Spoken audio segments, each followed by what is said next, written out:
Hi, my name is Macall Hock, and I'm a third-year PhD candidate in the graduate group of ecology at University of California, Davis, and I study Arctic stream carbon cycling. Air temperatures in the Arctic are rising as much as 4 times faster than the global average, creating accelerated physical, ecological, and biogeochemical changes.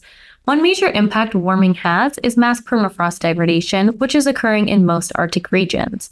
A major concern of permafrost degradation is the effects that it will have on carbon cycling. Permafrost is estimated to be sequestering twice as much carbon in its soil as is found in our atmosphere.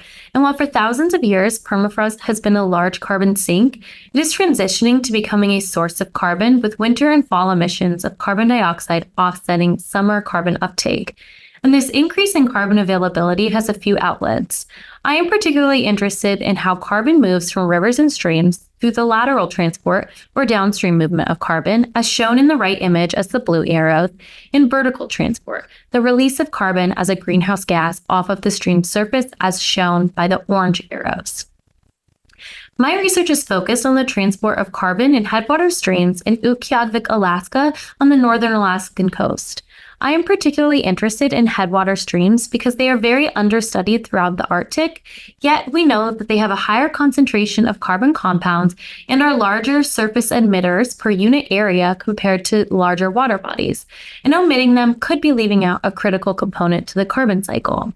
I'm interested in how environmental factors and landscape features interact with hydrology and carbon cycling to influence carbon transport. My methods for determining vertical carbon transport is by using a floating chamber design as seen on the right to estimate carbon flux by measuring the accumulation of carbon dioxide in the chamber over time.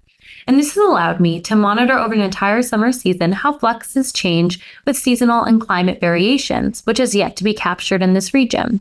I hope to make a more region-specific model on how we can track these carbon fluxes based on environmental and stream characteristics using this data.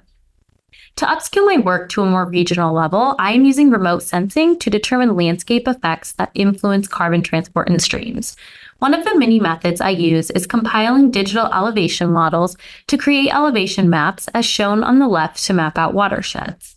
Another example is seen on the right, where I use imagery to identify areas of polygonalized tundra. Polygonalized tundra occurs in regions such as mine when the permafrost is ice-rich. In the upper right displays an image on an undegraded state of ice wedges that represents the landscape features of low-centered polygons. As ice wedges degrade, the landscape transitions to high-centered polygons, which has large hydrologic effects by increasing drainage. Using remote sensing, I can identify these areas and pair them with field collection to determine how each specific polygon type influences aquatic carbon export. Overall, I hope for my work to fill these critical knowledge gaps on how a changing Arctic climate and landscape will affect carbon budgets. Thank you for your time, and thank you to ARCS for awarding me this fellowship and for this opportunity to share my work.